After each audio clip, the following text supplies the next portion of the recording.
Have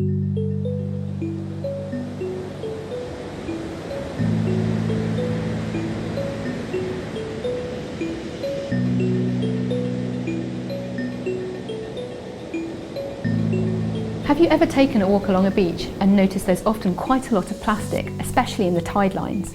You might find plastic bottles, carrier bags, bits of polystyrene, or even old bits of fishing rope that have washed up. Now, this plastic litter isn't just an eyesore, but it also poses a real threat to the health of marine animals. 10% of the plastic that's made globally every year ends up in our oceans.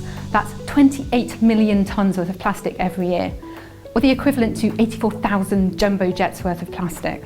And if you look more closely at this, you might see some tiny pieces of plastic. These small fragments, less than 5 millimeters in size, are what we call microplastics. And we're now finding these microplastics everywhere, from beaches, lakes and oceans all across the world, including the Arctic sea ice, even tiny islands in the middle of the ocean. So we're really worried about the impacts of all these microplastics on the health of marine animals. There are 4 different types of microplastics that we find in the marine environment.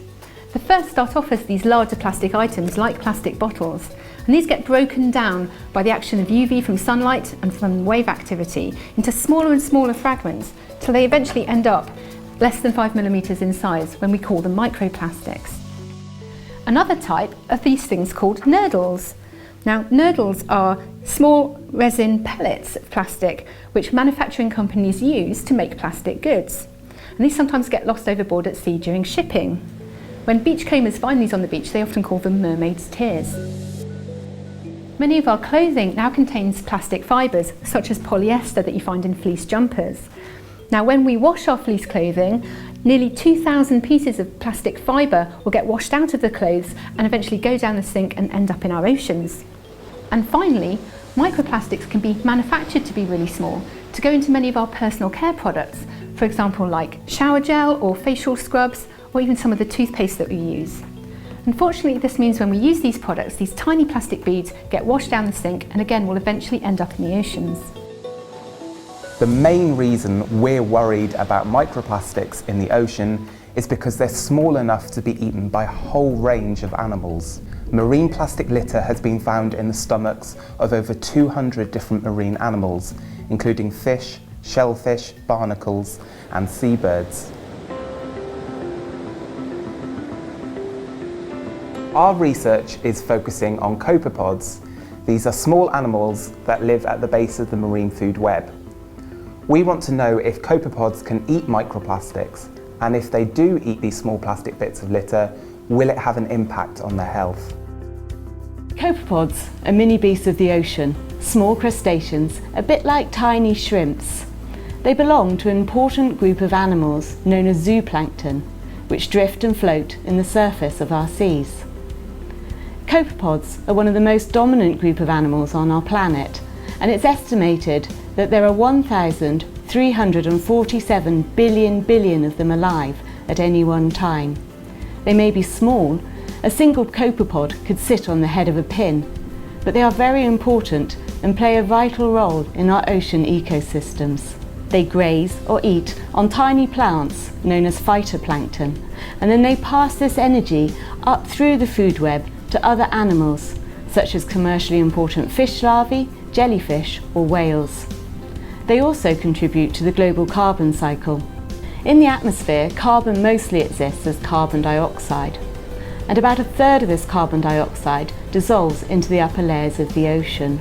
The ocean acts as an important and natural sink for carbon, resulting in about 50 times more carbon in the ocean compared to the atmosphere. But the carbon which is dissolved into the upper layers has to be moved away to deeper water. This is so that the surface waters can continue to absorb carbon dioxide from the atmosphere and maintain the ocean's role as a carbon sink. There are 2 processes which contribute to the movement of carbon from the surface waters down to deeper waters. First, you have physical processes which involve ocean currents, and secondly you have biological processes which we call the biological pump. The biological pump starts with photosynthesis. Algae and phytoplankton use energy from the sunlight to convert the carbon dioxide in the surface layers of the ocean into sugars, much like the plants on land do. The phytoplankton are then eaten by the copepods. But during the day, the copepods swim down in the water column to greater depths to avoid predation.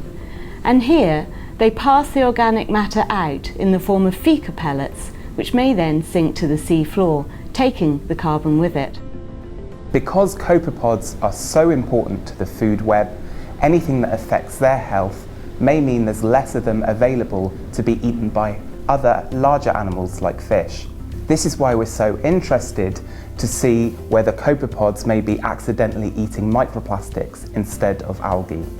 Copepods also play a really important part in the marine carbon cycle. We want to investigate whether plastics eaten by the copepods can be passed through their bodies and released in their poo. In particular, we're going to be looking to see whether plastic may change the properties of these copepods' fecal pellets. For example, could a low-density plastic like polystyrene in the poo cause it to be more buoyant and to sink more slowly? If this were the case, it could result in the biological pump part of the ocean carbon cycle being slowed down. In summary, the aim of our research is to follow the journey of microplastics released from facial scrubs, clothing and manufacturing as it passes down the drain and into the oceans, where it can enter the mouths of filter-feeding copepods and then finally pass out the other side. We also want to know if copepods eating microplastics might have a wider impact on marine ecosystems. Does it impact on the amount of food available to marine predators, or could it have an impact on the health of the marine carbon cycle? We will be addressing these questions using both field and laboratory studies to collect data, and we'll be looking at this in more detail in the next couple of films.